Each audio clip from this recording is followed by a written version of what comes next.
wabarakatuh. Saya Selviana Dinda Widya Rizky, absen 27 dari kelas Sebin 2C. Di sini saya akan berpidato tentang COVID-19 untuk memenuhi tugas keterampilan menyimak. Berikut pidato saya. Bismillahirrahmanirrahim. Assalamualaikum warahmatullahi wabarakatuh. Selamat siang, salam sejahtera bagi kita semuanya. Bapak, Ibu, dan saudara-saudara sebangsa dan setanah air. Pemerintah telah menetapkan COVID-19 sebagai jenis penyakit dengan faktor risiko yang menimbulkan kedaruratan kesehatan masyarakat. Oleh karenanya, pemerintah menetapkan status kedaruratan kesehatan masyarakat. Untuk mengatasi dampak wabah tersebut, Presiden telah memutuskan dalam rapat kabinet bahwa opsi yang dipilih adalah pembatasan sosial berskala besar atau biasa disebut PSBB. Sesuai undang-undang, PSBB ini ditetapkan oleh Menteri Kesehatan yang berkoordinasi dengan Kepala Gugus Tugas COVID-19 dan Kepala Daerah.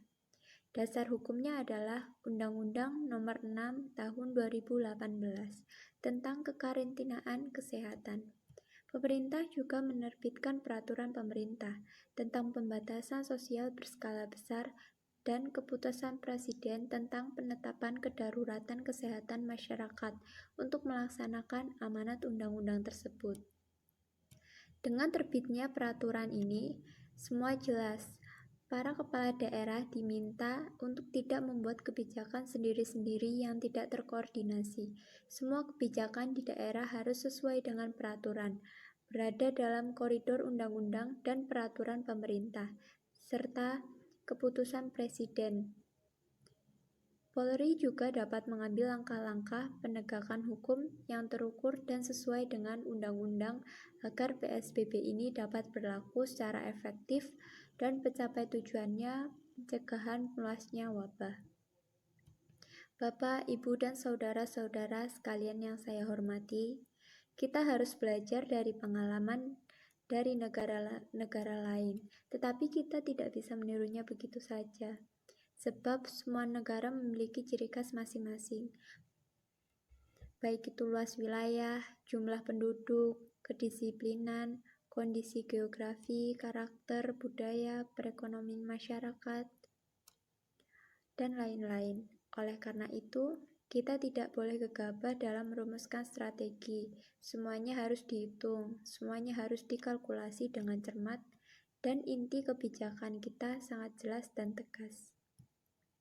Yang pertama, kesehatan masyarakat adalah yang utama. Oleh sebab itu, kendalian penyebaran COVID-19 dan obati pasien yang terpapar. Yang kedua, kita siapkan jejaring pengamanan sosial untuk masyarakat lapisan bawah, agar tetap mampu memenuhi kebutuhan pokok dan menjaga daya beli.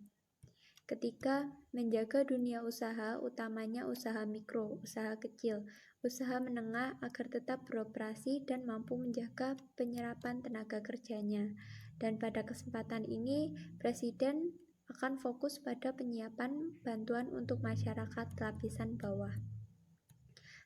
Pertama tentang PKH, Program Keluarga Harapan. Jumlah keluarga penerima akan ditingkatkan dari 9,2 juta menjadi 10 juta keluarga penerima manfaat ini. Sedangkan besaran manfaat akan dinaikkan 25%. Misalnya, komponen ibu hamil naik dari 2,4 juta menjadi 3 juta per tahun. Komponen anak usia dini 3 juta per tahun, komponen disabilitas menjadi 2,4 juta per tahun, dan kebijakan ini efektif mulai bulan April 2020. Kedua, kartu sembako. Jumlah penerima akan dinaikkan dari 15,2 juta menjadi 20 juta penerima manfaat dan nilainya naik 30%. Dari yang semula 150.000 menjadi 200.000 dan akan diberikan selama 9 bulan.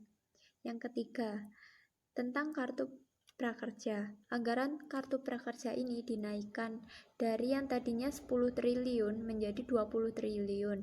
Jumlah penerimaan manfaat menjadi 5,6 juta orang yang terutama ini adalah untuk pekerja informal serta pelaku usaha mikro dan kecil yang terdampak COVID-19 dan nilai manfaat adalah 650.000 sampai 1 juta per bulan selama 4 bulan ke depan.